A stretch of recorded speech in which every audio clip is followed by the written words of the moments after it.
Smriti. I too still feel like I'm a student of TA. This is my 24th year after having started TA in 2000. And just a small correction, it is the South Asian Association of TA. Yeah. But I think I'm just going to pass all of those things and just dive straight into the content for today. So today we are going to look at the fundamental TA cornerstone, which is ego states of Eric Berne's theory. And it's lovely that I'm so glad that Jayashree is here, because she will obviously be able to, make some links with what was done today. So thanks, Jayashree, for coming. I hadn't thought of that, but you're here, and that will make a big difference.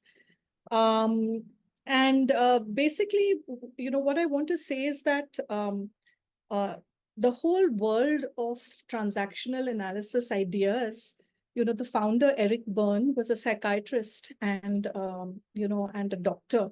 So this has emerged from the world of hospitals, pathology, and mental health. And of course, today it has a very wide application. For example, I'm from the field of psychotherapy, but Smriti is studying with a colleague who is, from the field of education. So TA has many applications now well beyond the world of psychotherapy, even though it started, from the space of psychiatry and hospitals. So what I want to do now is just introduce the cornerstone concept called ego states. And when we talk about the phrase ego states, it is not like how we talk about ego in the English language. Yeah, for Eric Berne, ego states was just a consistent pattern of thinking, feeling, behavior, and it showed up as a particular unit of thinking, feeling, behavior. That's all that he called as an ego state. And he said that all of us have three ego states: the parent, the adult, the child. You see, when Berne in the 60s developed TA, he really wanted to move away from the psychoanalytical, a space where they talked about, the superego, ego, and the id. And those were just conceptual constructs. And he wanted to create a theory and a framework that he felt was more real, where individuals could connect their own life experience to it and understand themselves better. So he was very, very, preoccupied with the idea of agency. Yeah, that clients and patients need to have agency with regards to their wellness and their health, right? So he really was very keen to move power in some sense from the practitioner to the client and to the patient. And so a lot of his theory was made in language that was easy for people to gather and understand. And so this thought was very much prevalent when he described and created parent, adult, and child. So let's understand PAC, which is parent, adult, and child, through an experiential thing that we will do together now. So I just want you to get your feet flat on the ground and just sit back, close your eyes. If you're standing, that's fine. Then just, stand in a stable posture and close your eyes and just follow what I'm saying. And take a moment and focus on your breath, just your breathing in, breathing out, your natural breath. And I'm going to invite you now to go back to the home that you lived in when you were perhaps 6, 7, 8, that age, 9, 10, just any age before the age of 10. In your mind's eye, just go to that home. If it has a gate, then open that gate and go in. If it's just a door that is there, then open the door and go into the room. And you're in that first room where the door opens into. And just notice for a moment what's in that room, the furniture, the color of the walls, the color of the floor. Just allow yourself to become aware of what's in that room. And from this moment on, for the rest of the exercise, it is you, the little girl, yeah, who you see. See her clearly, see the clothes that she's wearing, see the colors, and see that little you going into the kitchen of that house. And just notice what's happening in that kitchen. Is there somebody there? What's being made? Is there any smell, that you're getting in the kitchen? Do they notice the little one, whoever's there, and do they say anything to the little one? Just noticing that. And then from there, the little self goes into the rest of the house. There are possibly other spaces, other rooms. Just notice if there are people there. What do they say to the little one? Are they doing something with her? Are they giving her instructions? Just notice their mood, their tone, the words, if there are any. And now the little self goes into her favorite place in that house. It may have been a place that she hung out for a long time, or a place where she hid some of her secret things. So just, she goes there, sits there, spends some time there, and just notice her expression. Notice what she's doing.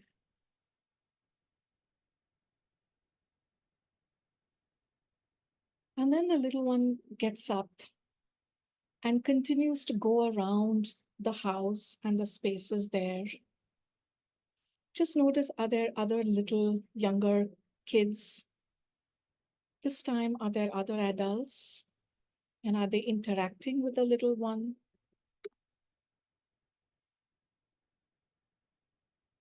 Slowly, she comes back into the kitchen. And this time, notice sounds, smells, who's there? Do they say something to her?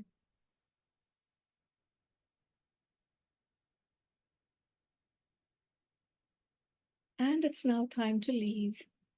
So coming back into that main room, and you, the bigger one, now closes the door of the house behind you. If it's a gate, then closes the gate behind you, comes out of that space, and just becoming aware of yourself now here, in your chair, in the room that you're sitting in. Take a deep breath. If it helps you, just stretch your arms wide or high, really coming back into the space that you are in right now, opening your eyes.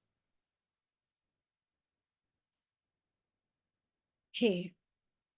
So I have some questions, and I'd be glad if you can just use the raise hand, and I'll call you out to share.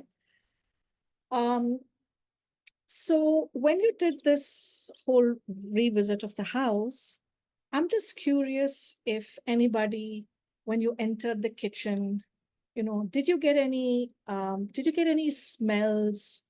What happened? Did anybody here become aware of what was happening in the kitchen? And did you get any specific smells when you were in the kitchen?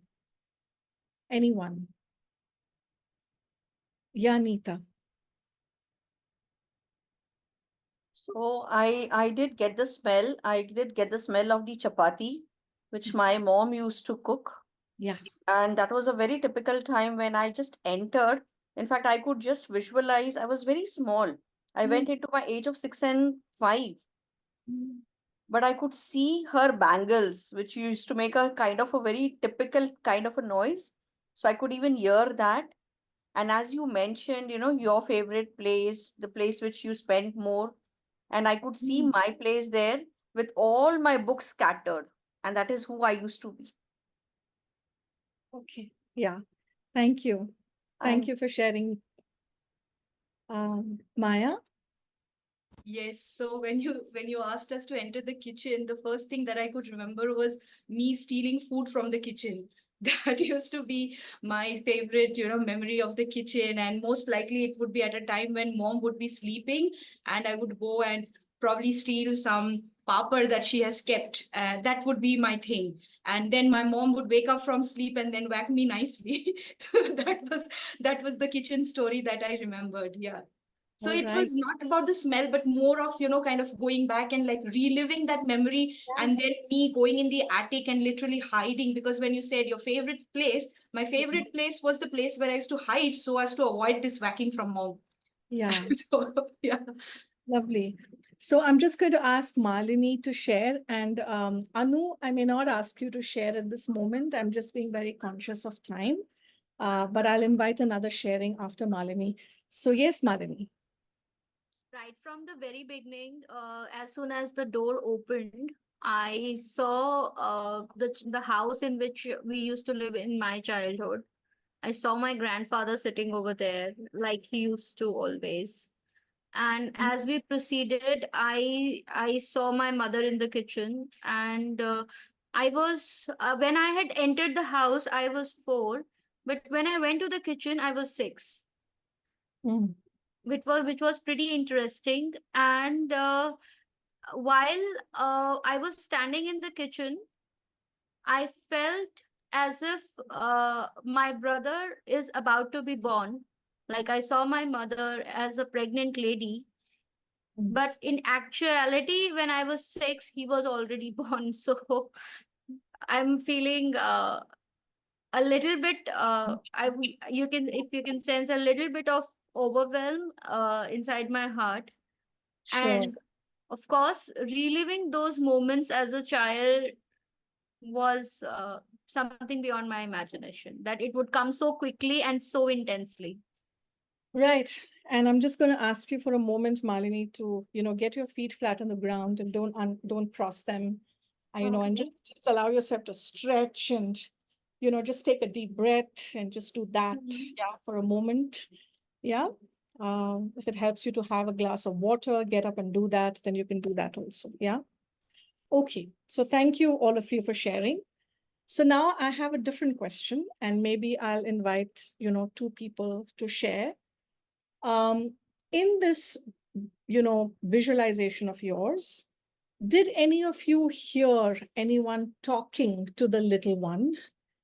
And could you actually hear words, tone, expression, and how they were being with the little one? Those of you who could have, who had that kind of experience, if you could raise your hand, then I'd like you to share. Yeah, Sumita and then Tanushri. Yes, Sumita. Yeah, so I heard my mom talking to me in the kitchen when I entered the kitchen, Okay. and she was asking me, whether I wanted to eat something. Oh, Uh, yeah, that's what I heard. When you asked me to visit the other rooms, I could see my father, my grandfather, uh, my sister, but she didn't say anything. But yes, I could hear my father also speak to me. okay. And what would you say was the nature of that speaking? Was it caring, or was it an instruction, or how was the tone? It was very caring, very polite. Okay, very caring Yeah. and okay. Thank you. Tanushri. Hi. Hi, Sai. When I went into the kitchen before you asked me to go into the kitchen, and on the way back when I was coming, I saw my sister, my elder sister in the living room, and she's 6 years older to me, so she was teasing me. So I could hear her talking and teasing me, and I could feel like I am just like the camera eyes that is just seeing everything and just not responding and moving across. I just felt like that, Yeah. and I hear her teasing, and I go out, and I saw my mom who was in the kitchen earlier, now in the, so we had like a one room hall kitchen place, and outside we had a garden space. So when you said that go to your Mm. favorite place, I was already sitting there in the garden. And my Mm. mom was drying her clothes, and she was asking me to come here and help her put the clothes on the clothesline. So that's what I heard. All right. So if I had to ask a different question now, which is, how many of you here, those of you who are bringing up children or, are very involved with a favorite niece or nephew or whatever, how many of you feel that you sometimes your attitude with them, the way you care for them or the way you, take care of their interests, the words that you say to them, the manner in which you care for them, how many of you feel that, that manner and that way is possibly connected in some way to how you were cared for when you were a child? Yeah. So the bigger people cared for you in the same way, and now you see yourself and those some similar elements in your care for this young person or child. How many of you feel that? Sumita and Tanu, is your hand raised in response to this question? Yes, Okay, so you see similarities. That's what, yes, a okay, lot. lovely. Okay, so this brings us to really understanding the concept of P, A, and C. And Eric Berne defined this, the ego states, as three circles, and he drew it as three circles stacked on top of each other like this, right? They're just three circles. So parent, adult, and child. And typically, TA folks, we draw it like this, as circles stacked on top of the other. So the parent ego state is introjected bigger people of authority, whom we saw as authority in our lives. Those people were introjected. And this is the term that we use in psychology, which is almost to say that we swallowed them.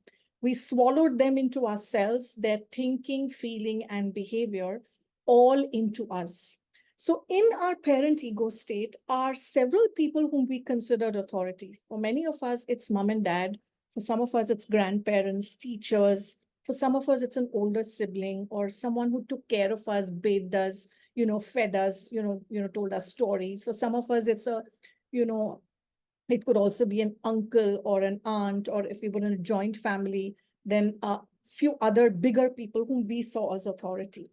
All of them are taken in and stored in this, in this storage box called the parent ego state. So for me, for example, I definitely have mom and dad in my parent ego state. I have one or two of my teachers in my parent ego state. So these were significant people of authority, who I took into my parent. So in a way, you can think of, the child, that is you, as a squeezed sponge. Imagine a squeezed sponge being put into a bowl of water. Yeah, within a few seconds, everything is sucked in.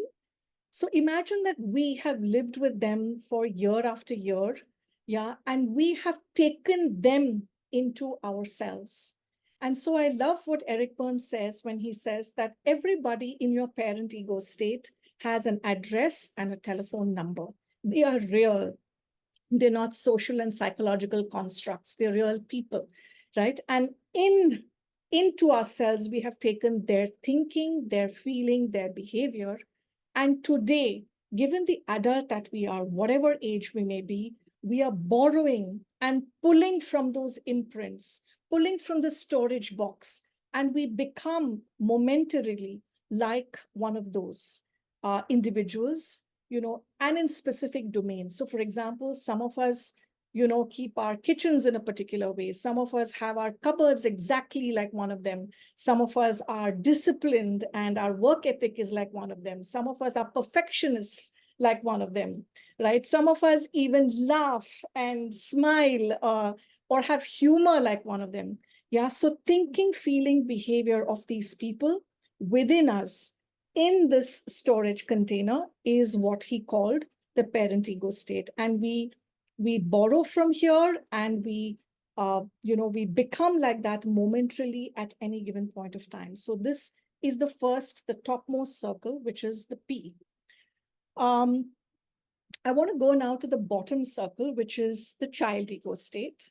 And I often like to talk about the child ego state using this block of wood, because it very appropriately captures the spirit of the child ego state, which is, the different ages of the tree is in the block of wood, right? That's what these different layers are.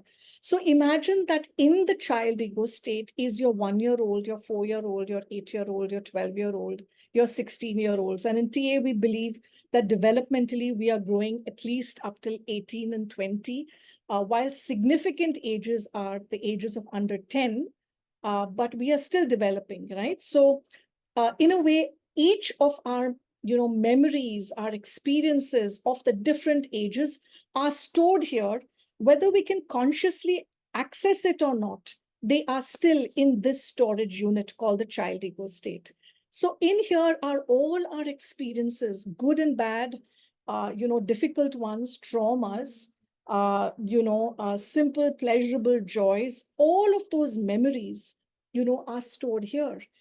Also stored here was, for example, some of you got the smells of the food. So it's very sensorial. The storage here is not just an idea. It's also sensorial memories that we have gathered at these different ages. It is stored along with those sensorial memories, along with its emotions. So thinking, feeling, behavior of these different ages and stages are stored here in the child ego state. Yeah. And so again, while we may be whatever age we are, in our 40s, in our 30s, or well beyond, today there is something, that happens which will make us just go back in touch with one of these layers, and we become and behave and think and feel like one of those ages that we were, even if it is just momentarily. So once again, we borrow from this storage box, we become that momentarily, and that is what Eric Berne called the child ego state. Yeah. So the parent ego state is a state from the past. The child ego state is a state from the past. The third ego state, which is the middle circle, is not a state from the past.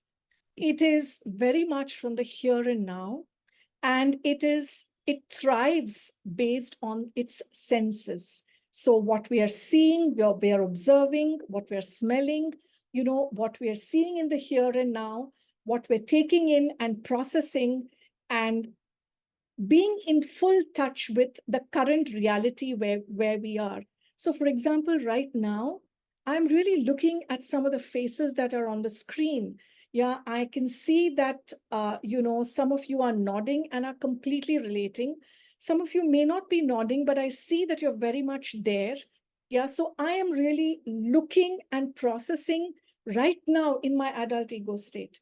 I am not being like one of my parents, or one of my teachers. I have not gone to the child ego state at some of those ages that I was.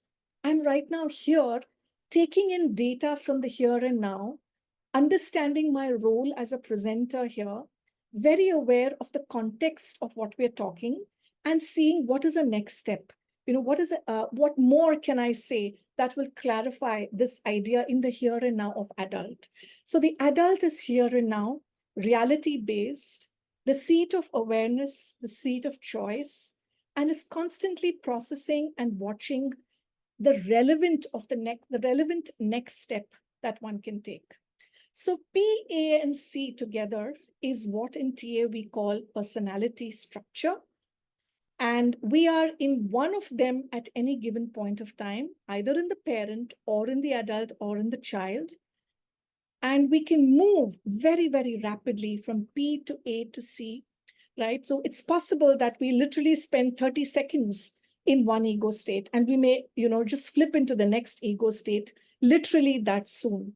However, at any given time, we are portraying the thinking, feeling, and behaviors of, any one given ego state in a given moment of time. So this parent, adult, and child idea is Eric Berne's cornerstone concept, which he called ego states. So let me pause and just see. I'm not tracking chat at all, but I'd love to see if there is any specific sharing or question that you have. And the second part of what I have planned is our reflection of how do we actually use this as coaches? How do I use it? Yeah, we'll go there. But before that, just in your conceptual understanding, I'm happy to look at questions, and Roshni or Surabhi, whoever wants to guide me, please do. So I'm just checking the chat again. We don't have questions in the chat. However, we would really request the participants to use the raised hand option and share your question with Sai. Would like to go? Yeah.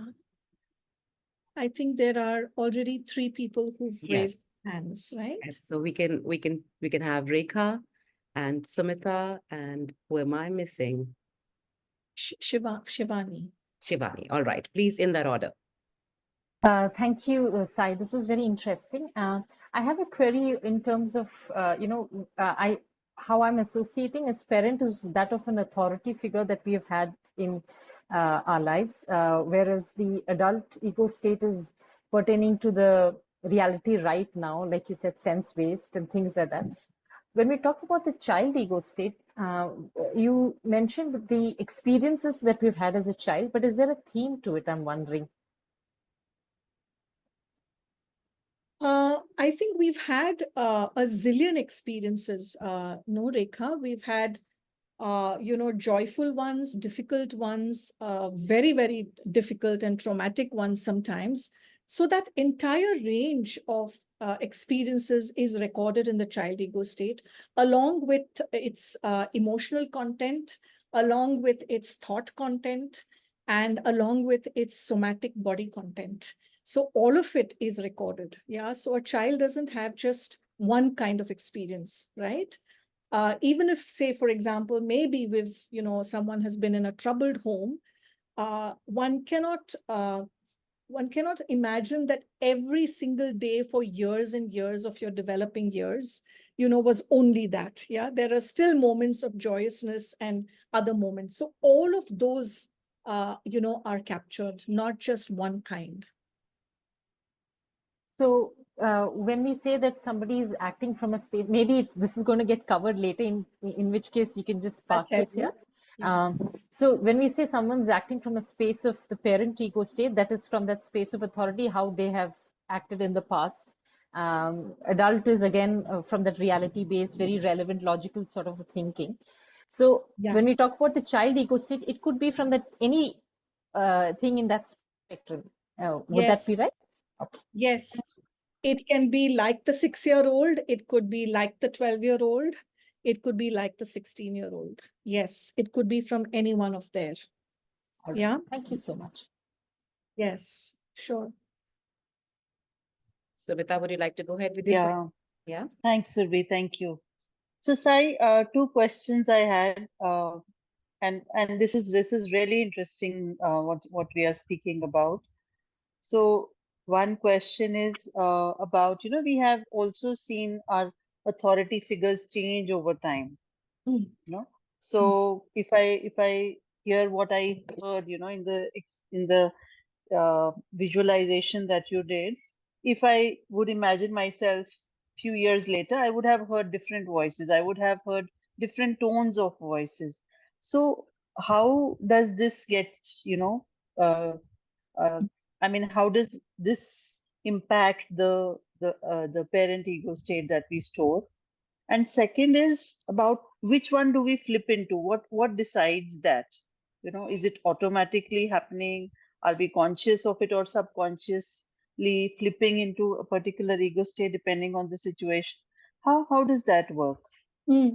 So, the parent ego state, the introjects or what we take in, you can think of it like imprints. Okay. So there are imprints from when we were, 3 and 4, and how mom or dad or whoever it is, were with us. Those imprints are there. And then we are also aware of how they were with us when we were, 11 or in our teens, for example, and those imprints are also there. Yeah, so both imprints are there. No, it is not at all a conscious process of how we flip into it. It is very unconscious.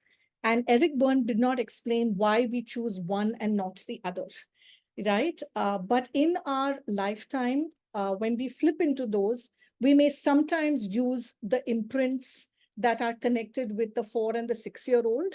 And at other times, we will use, a different imprint. Yeah, so why we choose that, is not explained. And it is a very, very automatic and, not a very conscious and aware process. We just flip into it. We just go there and borrow from that. Yeah, so like if I think of myself and, when I was parenting, I think for the early years of my own children, right? I definitely think I was using the imprints of how it was when my mother was looking after me before I was 10 years of age. I was using those imprints to care for my own children, which means I have hit my children because I was hit a lot, right? I hit my kids, right? But when I notice that my kids were well into their teens and I notice what imprints I was using, I did have imprints of my mother even at that age, but I wasn't using it because by then I was so steeped in TA that I had updated what I wanted and what I didn't want. I had thrown out what I didn't want. I had faded that out and I had relearned what I wanted. So there were no imprints that I used from how would have been there in my parent ego state when I didn't use that. Yeah. So I hope that helps, in what you asked. Absolutely, Sai. Thank you. Sure. And Sure. very intriguing, Sai, very intriguing. We have a question from Shivani, and then we have one in the chat from Ketaki. Yeah, Shivani, over actually, to you. whatever science just explained with the example, you almost answered my question already. And Okay. the question was very simple. Can we delete these imprints if we don't feel comfortable with them at any point? Yeah. So in TA, the word that we use is update. It's like software update, like that. Yeah. But So can it really happen? Can it really can I erase it? totally. I'm a great example of it. Yeah. In fact, throughout my courses, when I teach, I'm often giving my own examples. I'm living proof of what has got updated and what has got erased completely. Yes, it is possible. It takes effort. It takes great commitment to our own learning and how we want to change ourselves, but totally, totally, yes. It's so Absolutely. great to even hear that. Thank you so much. Yeah. Wow, that is a relief that we can get updated and there can be things we can let go of from the past, what is not serving us. So I'm bringing the next question for you, Sai. It's from Ketaki. She's saying that you spoke of layers of different ages as a child. How do the various layers interact with each other and with the other two states? Ketaki, that's a complex question that I'm going to choose to not answer because it really goes into some other areas of TA. From ego state theory, I may not be able to answer it. The different child ego states, the simplest answer I can give you is that the child ego state layers don't necessarily interact with each other, but the parent and the adult and the child, they definitely interact. With each other. Yeah, just from the energy point of view, they do interact and they are impacted by each other. So at this moment, I'm just going to say that much, Ketaki. Yeah. She's added something else while I think so you were responding to Shivani and she is checking with you that could it also happen that we don't apply the imprint as a copy paste, but do exactly the opposite. For example, if my mom hit me, I may raise my children with never hitting them ever. Yes. So would something like Yes. that happen? Yes, Okay. that is totally possible. And again, when we study life script theory in TA, then this is, is covered in that theory. Yes, we can do the exact opposite. Yeah, because somewhere, we have decided, yeah, even as a child, we have decided that we don't want to do this. Can you just give me a moment? My kids are screaming outside the door and I just have to ask them to keep quiet. When I'm teaching and it's so loud, it doesn't help me. Thank you. Yeah. Thank you. Thank you. What I just did now, Mm. which is when I'm teaching and you are so loud outside the door, that doesn't help me. This wouldn't be at all what my parents would have done. Yeah, they would have probably screamed and made a terrible face, and I wouldn't have heard the end of it till the whole evening, right? So this, for me, what I just did is a learned behavior, right? So I see this as one of the updations that I have done for myself. Yeah, so I'm just using the here and now as an example. I I see. saw that live in action, Sai. And there's one more from Yoshita. Would you like to take that up? Yes, The question? yes, yeah, Actually, I don't have a question. I just have a share, if I may. sure. The share is just about this updation, what we were talking about in terms of we having the choice not to repeat the patterns. And I think I wanted to share that just like you, Sai, I also kind of realized that I was repeating some pattern. I caught myself. And when you catch yourself, you feel really bad, right? And sometimes you're like, oh my God, what am I doing? And I think that was the starting point of the healing journey where where I made a very conscious choice that I can't do this to my child. I cannot be this kind of a person. And right now it came back to me that when I was when you made us go into the room, into the house, I suddenly started feeling a certain seriousness and a certain heaviness. And the upbringing was so serious. There was very little fun and very little laughter. And I think that was a conscious choice that, okay, I'm going to make sure I have lots and lots of fun and sit on the floor with my kid and all of that. So I just wanted to share that. Sure. Yeah. Thank you for sharing. As I have I want to relate something that was said on the chat. Sai, you might want to throw some light on it. Yeah. We're talking about eliciting the ego states from what messages we receive. One or two people said that they walked around like ghosts and they were invisible. So what kind of messaging are they taking away from that? Would you like to just throw some light on? I wouldn't be able to figure that out just from that one statement. I would need to have a conversation with you. I would inquire and make some more inquiries in order to understand, that before being able to declare what is the message that you're taking. Yeah. So I wouldn't be able to answer it at all. And TA practitioners have a very detailed form of diagnosis, which invites us to engage with the client in an inquiry in order to even arrive at what may have happened. Yeah. So in this particular exercise, it really doesn't matter if you didn't see anything. I wouldn't suggest you conclude anything about yourself or your circumstances just based on this. It was too short an exercise, and there is too little that we actually know about your situation. So I wouldn't be able to respond at all. Yeah. Thanks, Sai.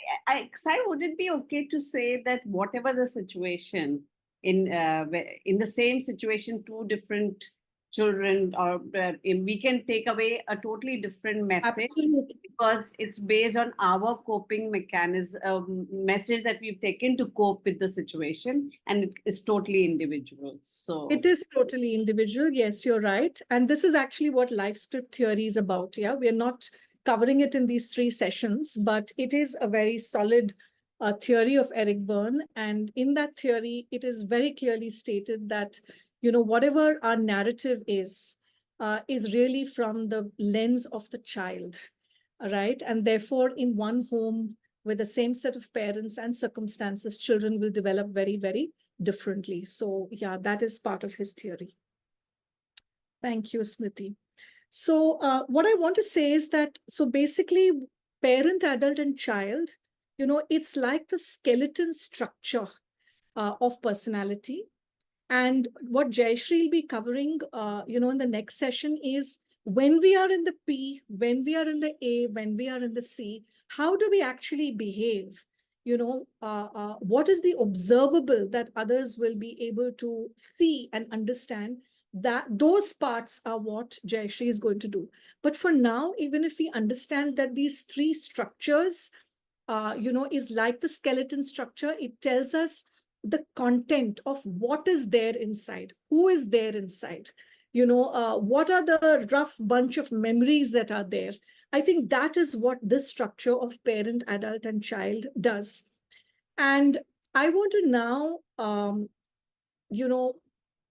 get people into breakouts, and let's possibly do breakouts of 3 and 3 each. And the question is, given that you have this understanding of, what is P, what is A, and what is C, how are you thinking these could be used with clients in coaching? Yeah, what is your thought process, and what are your questions around, so how may you use it? Do you already have ideas, and do you have questions? So we'll put you into a breakout literally for, I'm thinking about maybe not more than 6 minutes, because I'd really like more time for our conversation, together. So maybe just, a 6-minute breakout to just share your initial ideas and thoughts. And when you come back, I'd like 1 or 2 groups to please share what you spoke about and your questions. So, Okay, sure. I'll make the breakout rooms then. Okay. So, Sai, if I capture your question properly, given the understanding of the PAC ego states, how can you use it in coaching? And you said something more.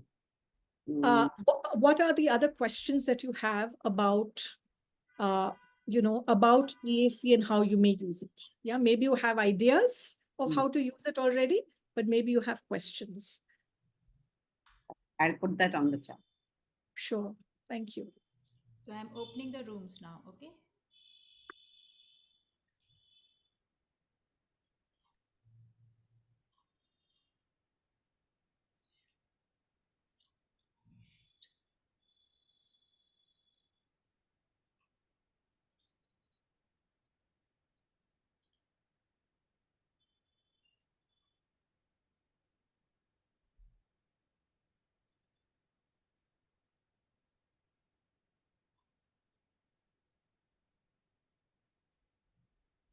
So you cannot, if you don't want to join in the room, you can stay I here. haven't. Yeah, I haven't. okay, Yeah. okay.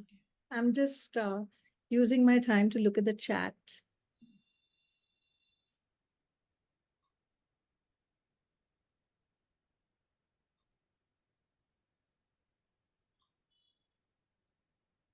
Malini and Sneha, Lata. So I'm at the airport actually, so I will not be able No to. problem. No problem. Hi, Need Lata. as a silent member in the breakout room. Hi, how are you? Doing good, doing good. Good to see you. Good to see you.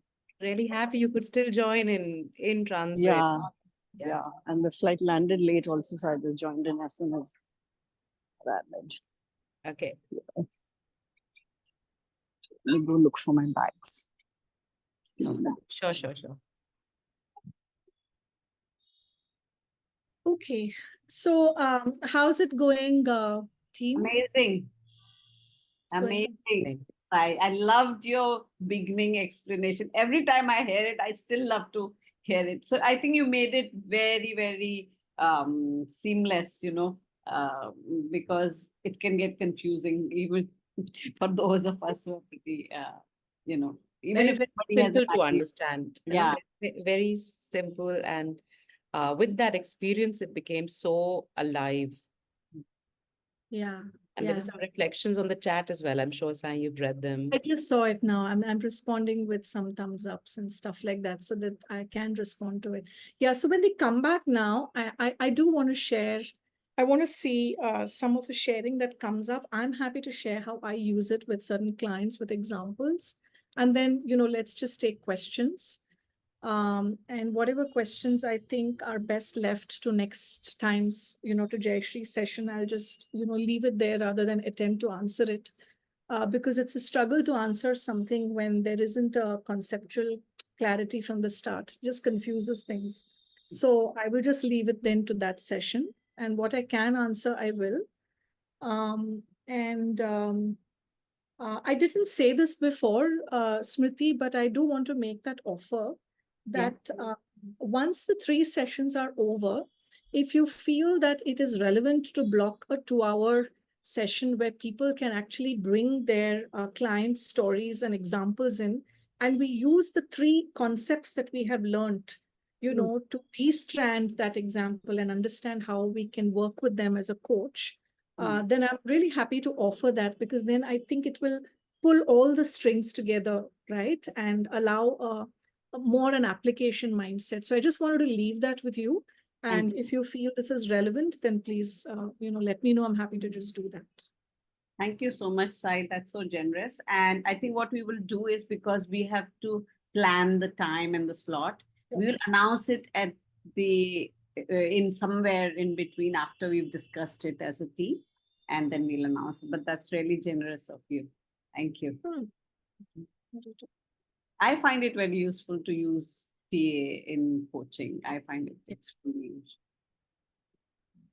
Yeah, absolutely.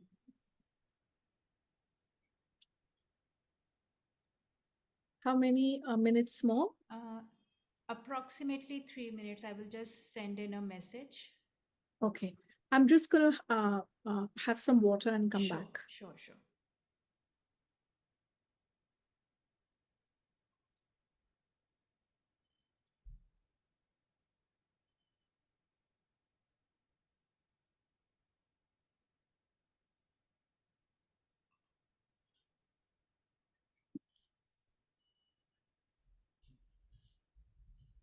Sneha has not joined. Maybe she's not here right now. Maybe.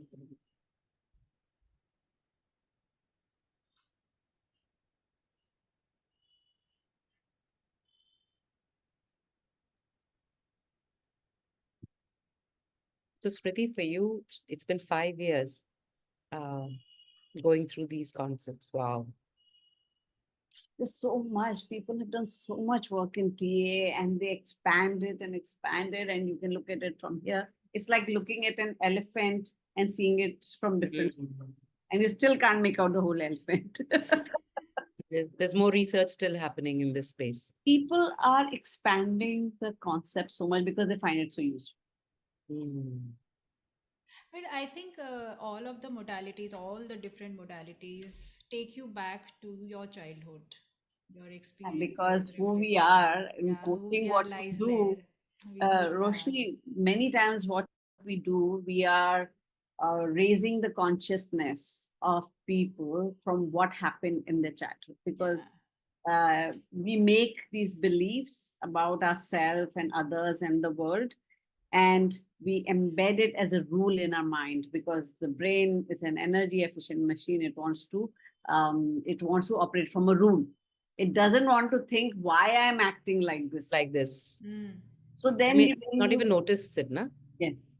So when you update the consciousness, you say, oh, this is not serving me. So it's all about what pattern of thinking, feeling, and behaving is serving me or not serving me. When you bring that awareness, then our adult is able to work on it and change it. Yeah. So now I'm closing the rooms, and it will take another 60 seconds. Yeah.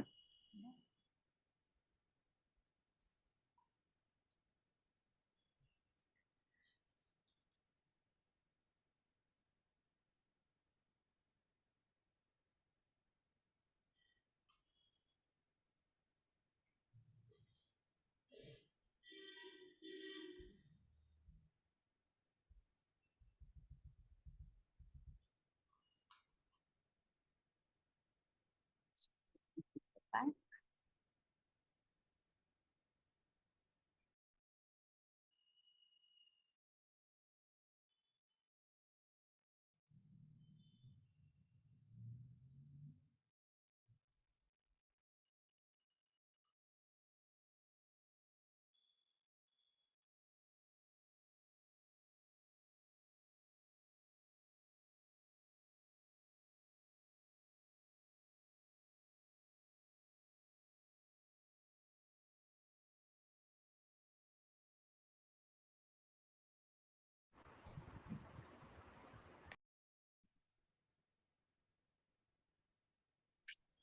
All right.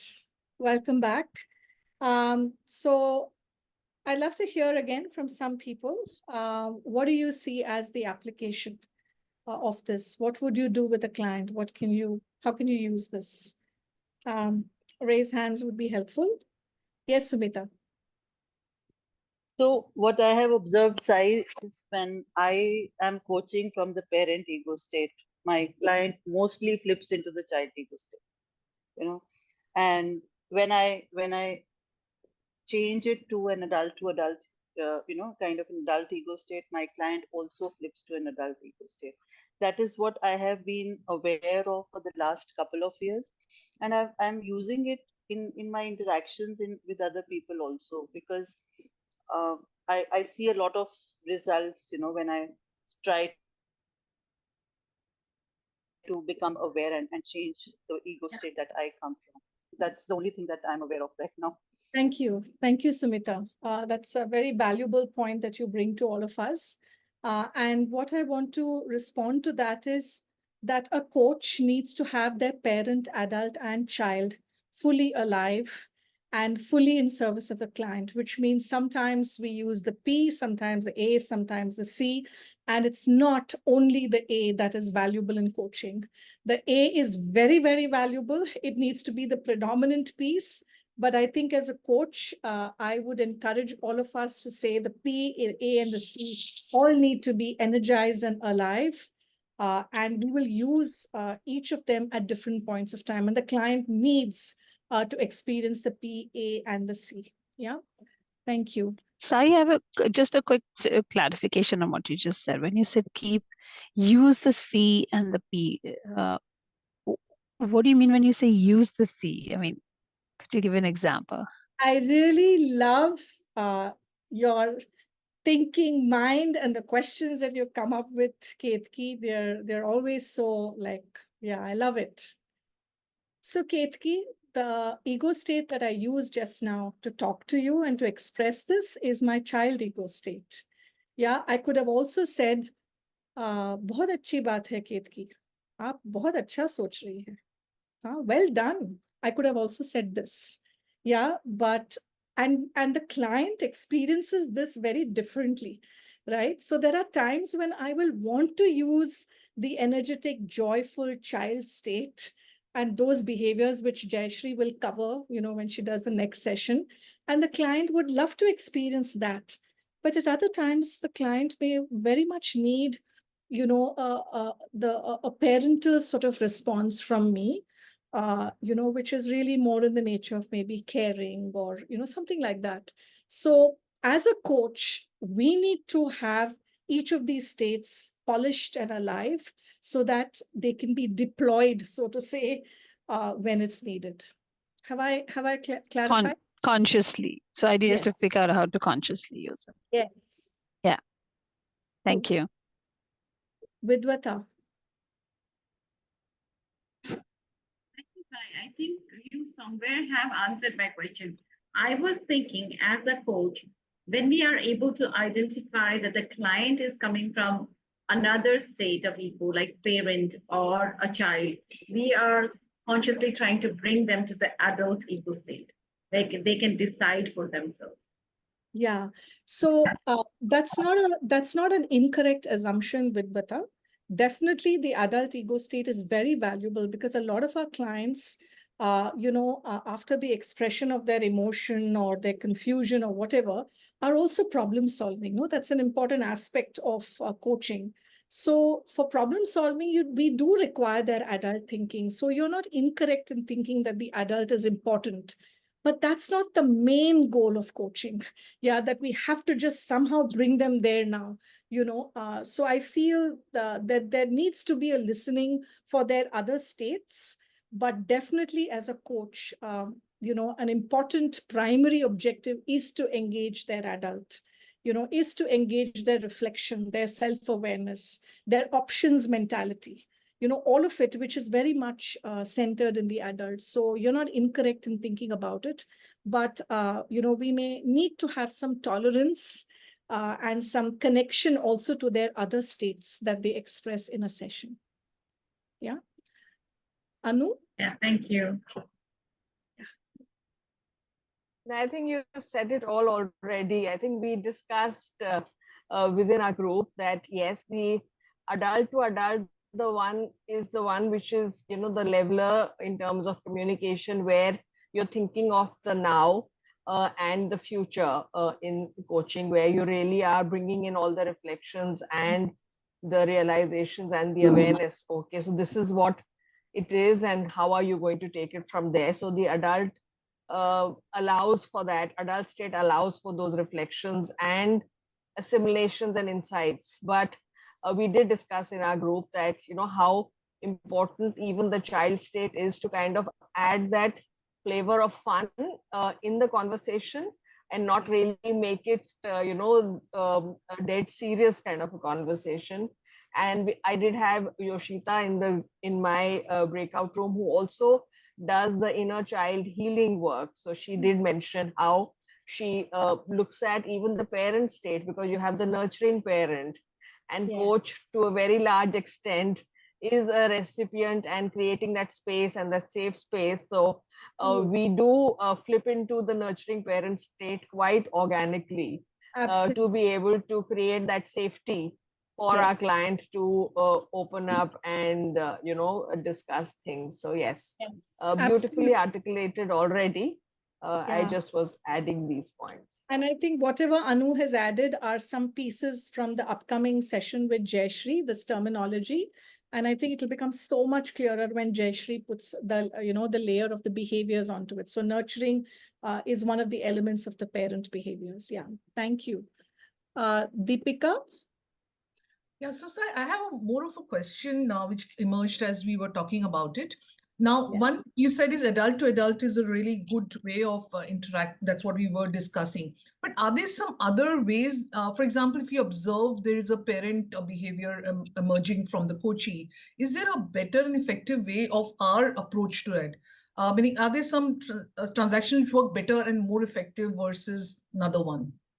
Yeah, see, this is a great segue into some of the other pieces of my notes that I have in front of me that I wanted to share with this group, which is all this while we've been talking about our states as a coach and how they engage with the client state.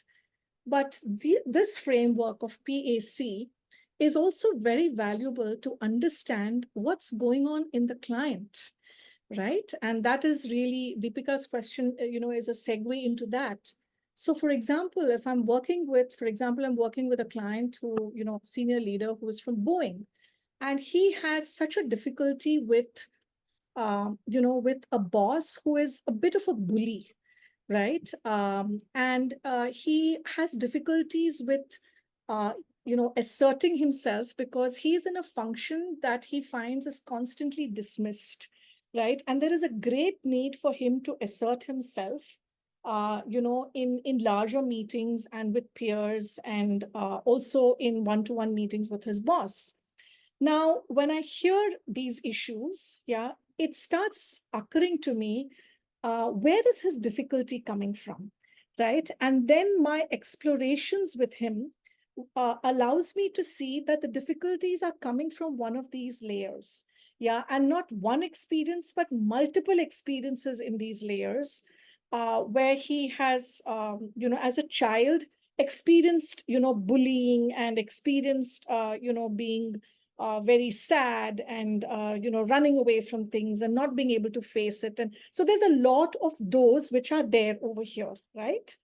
Then when I think of, and explore the parent ego state of this client, has a father who is very, very docile and very, very quiet, right? And explicit messaging in the family to not talk back, to not ask questions. And his father never did, right? So if I can now understand this client better, it allows me to see that in his parent ego state are role models, who believe these things, who were like that in their own lives. He saw it day in and day out.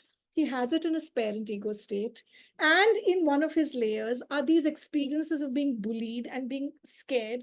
So it allows me a deeper appreciation for why this client struggles so much, why he may read 3 books on assertiveness and leadership and still not be able to do it. because in multiple of his layers, there are these experiences, right? And forever and ever of staying with his dad, there are these experiences. So PAC is helpful not just in looking at how I am with the client, it is helpful for me to inquire, developmentally, in their development, where are these issues, right? And I am saying this only as a coach. As a therapist, I would work with it very, very differently, right? But as a coach, I would say, I wouldn't say touch and go, but I would really seek to understand where are these coming from, support the client in joining some dots of where it may be. And maybe there are some processes that I would use in coaching to strengthen the adult and their capability to behave differently. Yeah. So one is how I am with the client. The other is to understand the client's own content of the P and the C and what's going on there, and to provide some input into his A, right? Which is, what are the different possibilities that this client has? And I will do that using my P, my A, and my C, Deepika, right? In a session. They don't just need one of them. I may use all of it with different clients. It's a different ego state of mind that may hit the nail on the head. Yeah, some clients just need the C more, need my C more, right? And so whatever I say or inquire, I will bring that energy more. And this is really then the skill that we have to have in coaching. Yeah, I hope I have answered. So what I've understood is basically that getting them to an adult state would be the way we should get to, and that could be through any of our states, could be P, A, or C. Yes. That's what I'm hearing you say. And we will use the structure to inquire and understand about their experiences and content, because that allows us to see them better, Right. and get them better. Got it. Thank you. Thank you. Sure. Ketaki, your hand is up from now or before? No. Yeah, from now actually. Yeah. And I think you already answered part of the question I had when you just responded just now, but just what I was keen to understand was that while we need to bring all three ego states to the client, is there some sort of, I don't want to say structure or rule, but just sort of a guideline to say, okay, when this happens, this is the state that is most useful from the coach's side. So that's one part of the question. The second part of the question is that, to the example that you took, where you spoke about the father being kind of docile and various experiences of bullying, and when you're trying to work through that, maybe if you get bullied, the thing is you don't want to get bullied, so you take whatever action you take to not get bullied. But then for that, you have to leave aside what you saw of your father to do, and how difficult it is to let go of something that you have put on a pedestal, revered, respected, and that's almost like a culture and values of the home, and how difficult that could be to let go. So just these two thoughts coming to my mind. The first question was some guidelines of how to use our ego states, right? That's how I understood it. Okay. So I think definitely when somebody is very moved emotionally, I think it is very valuable to use, care, right? And the jargon for it you will get in Jayashree's session, but I think a caring sort of attitude is very useful, which is also very much, coming from the parent, right? So definitely when somebody is emotional, we do not want to, interact with them from our adult. So, our tone and our voice and our demeanor changes, right? So, so if somebody is saying something emotionally, or imagine that there's been some kind of big breakdown in their life and they've come into the session with that, I'm not going to say,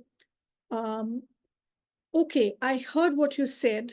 So do tell me, what is it that you'd like from the session? And you've brought in all this, and I'm wondering what outcome would be useful for you now. I wouldn't do that. Yeah, because this would be really a very contracting, straightforward, direct way. Instead, I would say, Gosh, this really sounds like such a lot that you have on your plate right now. I can just see that your voice is quivering and not so easy, you know. I mean, I'm really sensing that. And I would go here, which is really the more caring, and I want to bring my empathy to the fore, right? Sometimes it's possible, Ketki, that somebody is in a very child state. Yeah. So they're coming and they're saying, oh, you know, this what happened. And they're in some kind of real bravado. And, you know, I did this and it was so amazing. I don't know whether I want to meet them with, oh, okay, I'd really like to acknowledge you, you know, for what you're sharing.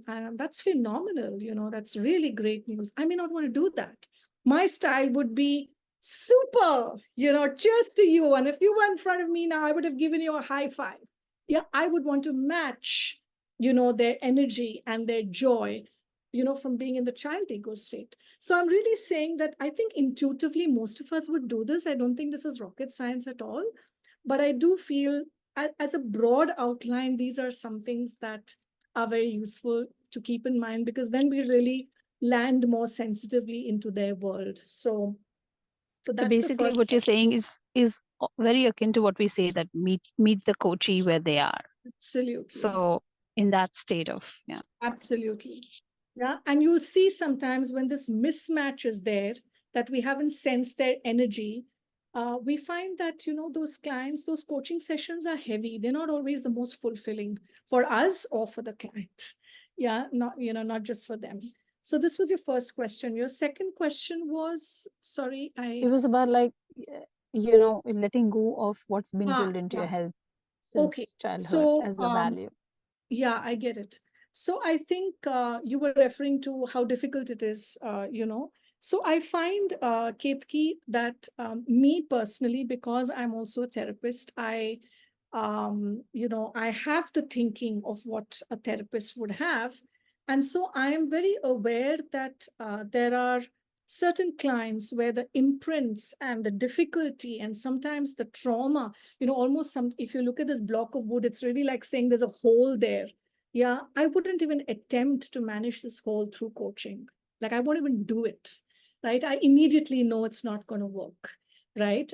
In which case, certain clients do require therapeutic input and treatment before anything that I can do with them can be even half of use for them, right? And then I have to be able to say that and set that up so that they do what is needed. But where there isn't a hole, you know, and it's still workable, then I will still make my attempt in coaching, you know, with the processes that I, you know, permit myself to use in coaching to work with that. And many times the shift happens. Maybe not, they don't go from, you know, 0 to 100, but they're able to go from 0 to 80, you know, even in a few months.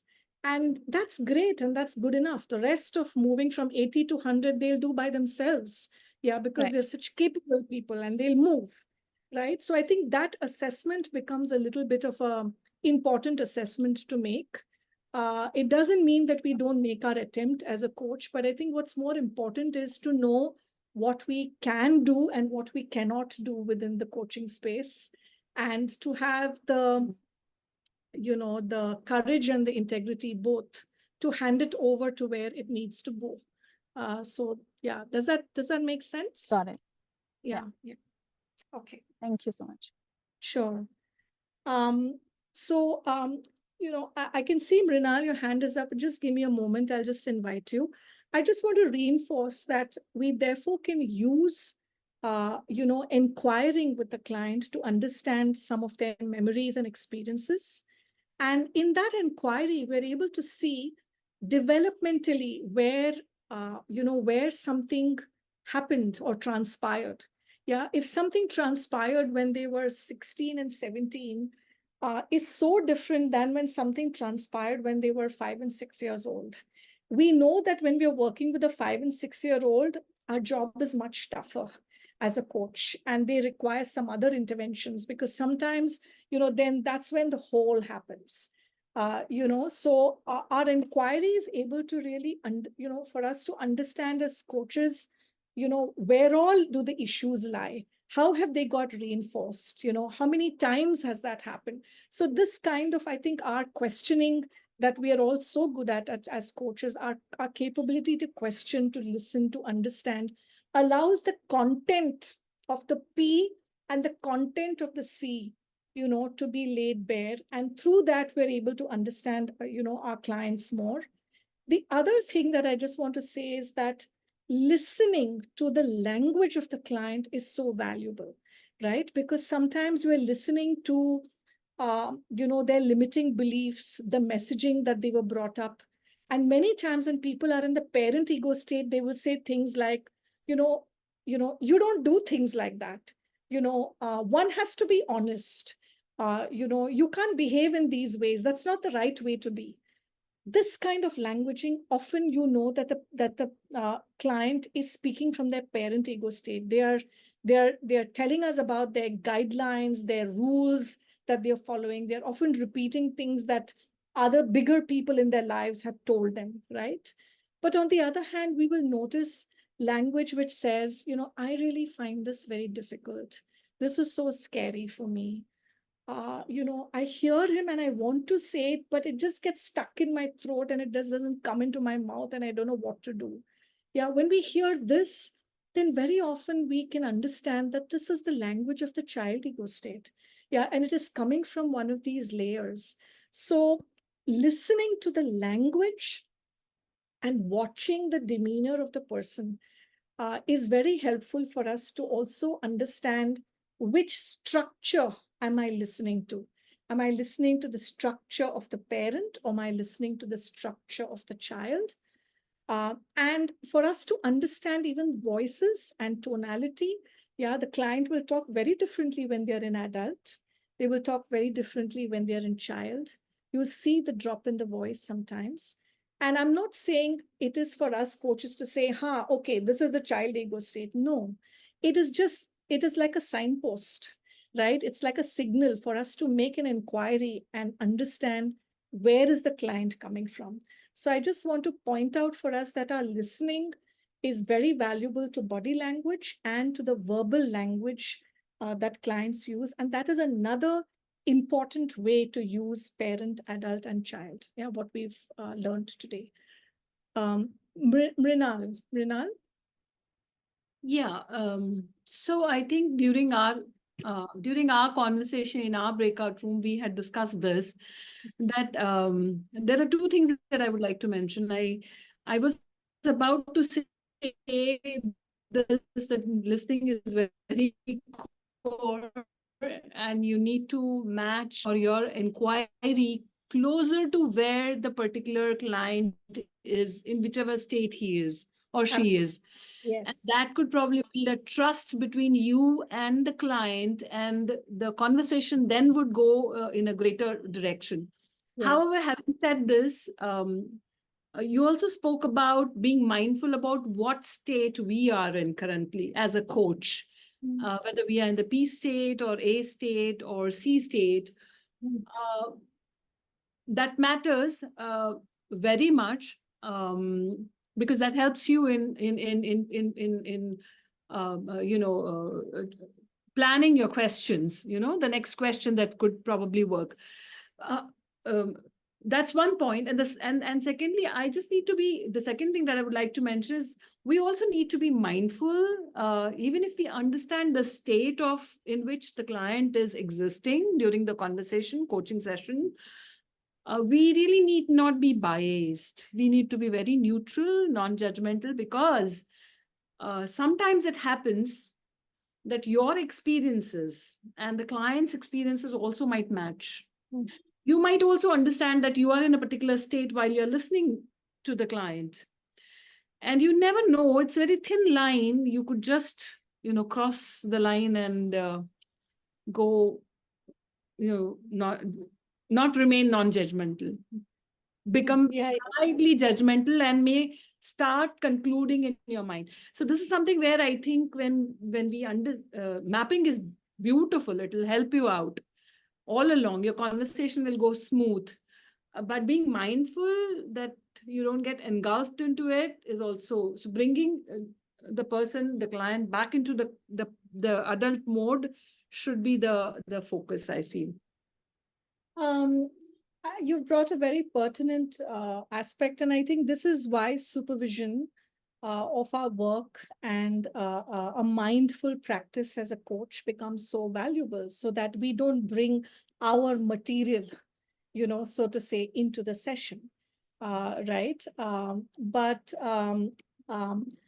as a rule for me, Mrinal, I don't see the greatest objective as only bringing the client to the adult.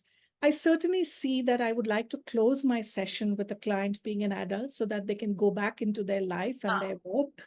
I certainly see that as an objective, and I will work, towards that. Yeah, maybe words that I mentioned was not the way I want to convey. Yeah, yeah. Sure. Yeah, Okay. I would do that. Yeah. But otherwise, I do feel,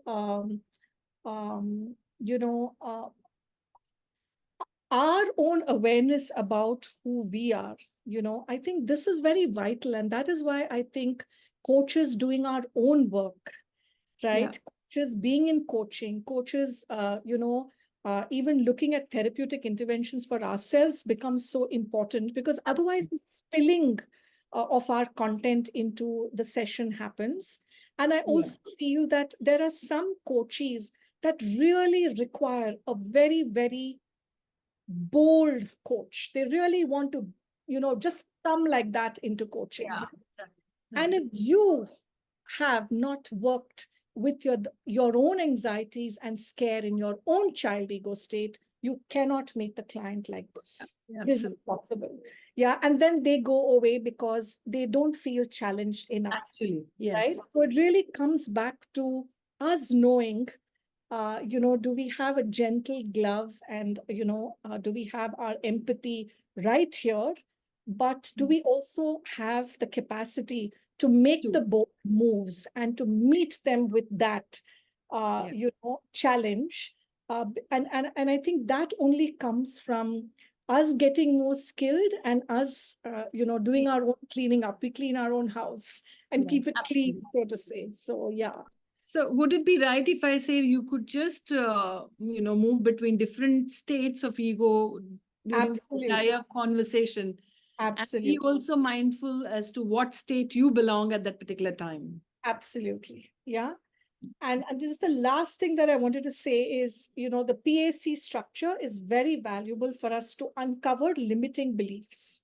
Yeah, Yes. because there are limiting beliefs in the child ego state, but there are limiting beliefs also in the parent, because their parent, people of authority, held limiting beliefs, which they've swallowed in, right? So limiting beliefs are in both spaces, and it allows us to uncover it.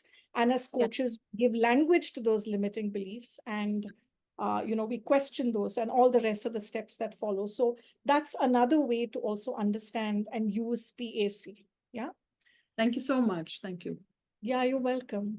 Smriti, I'm aware we have just a few minutes left, and I'm just wondering if there are any questions that remain, then I'm happy to take them, or anything else.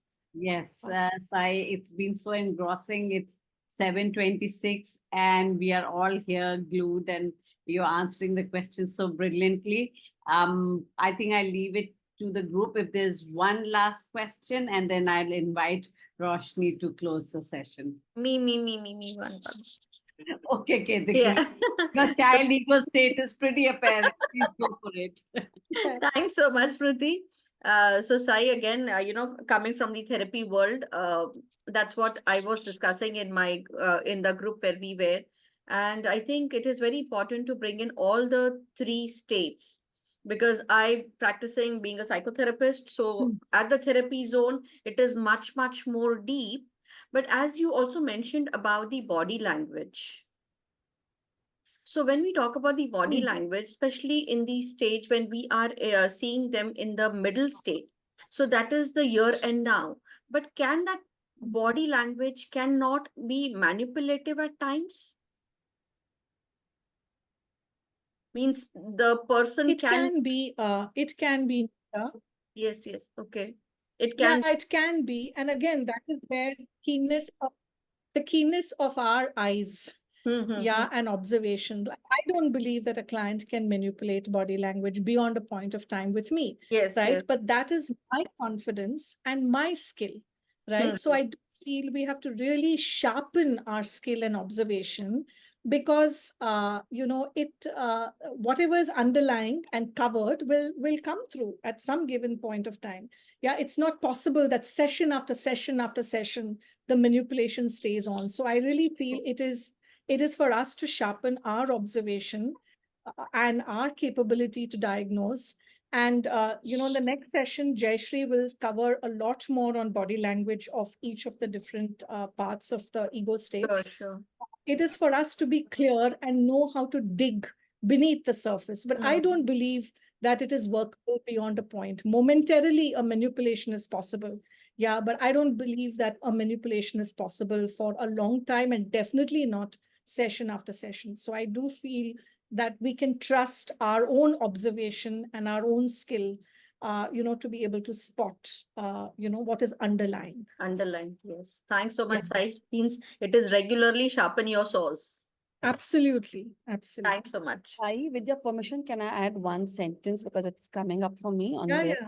yeah. So this is where I think what Sai said of being aware of where we are on a PAC comes, because something in us intuitive will pick up that there is a manipulation there. And if I am aware about how I'm responding to that, am I being critical? Am I adapting? How am I? So that is for me an indicator, a marker to check what is the client sending to me a message because of which I am responding in a certain way.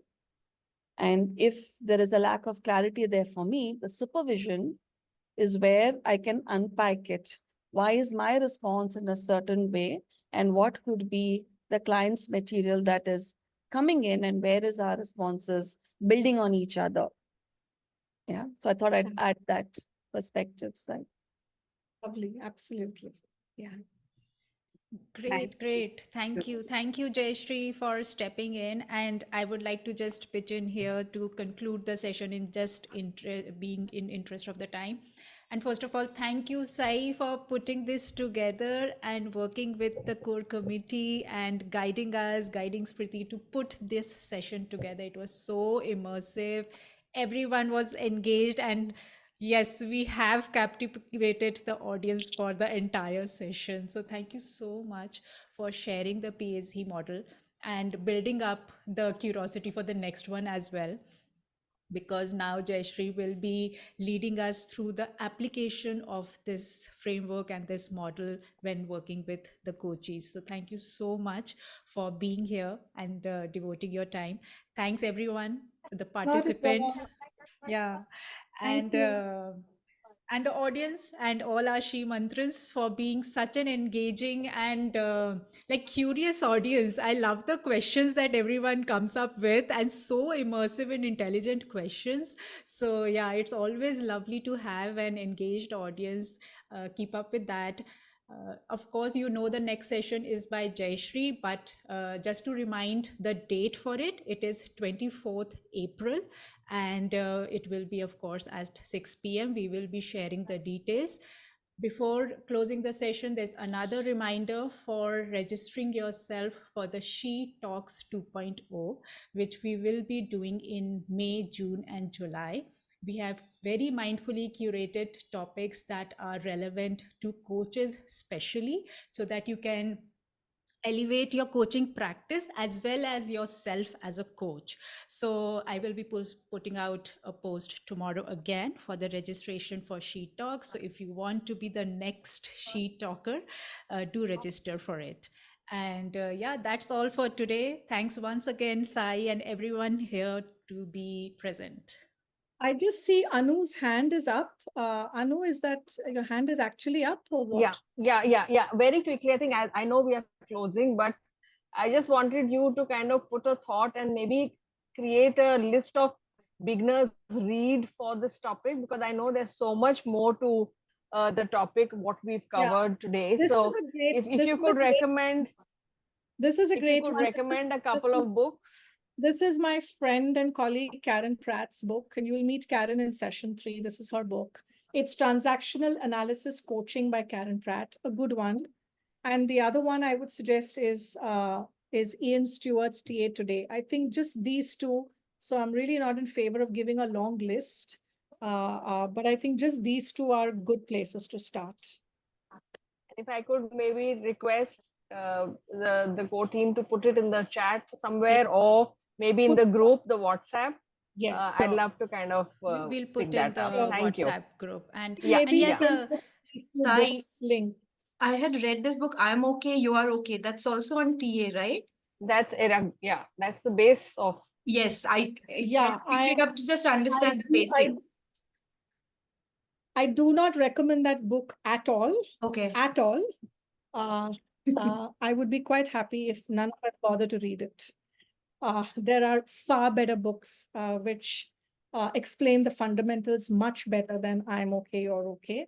And these would be the two books that are good go-tos for now. Yeah. Transactional Analysis Coaching by Karen Pratt and TA Today by Ian Stewart. Smriti, maybe you can put it on the group. Yeah. And not even games people play, Daisy, because that may not be the first book. I would say TA Today. Haven't read Karen Pratt's book. I'm going to catch that. But TA Today is a very easy bedside reading. Karen has written it very practically and briefly, and so I think for experienced coaches who've been coaching for a while, absolutely usable. So yeah. All right, everybody.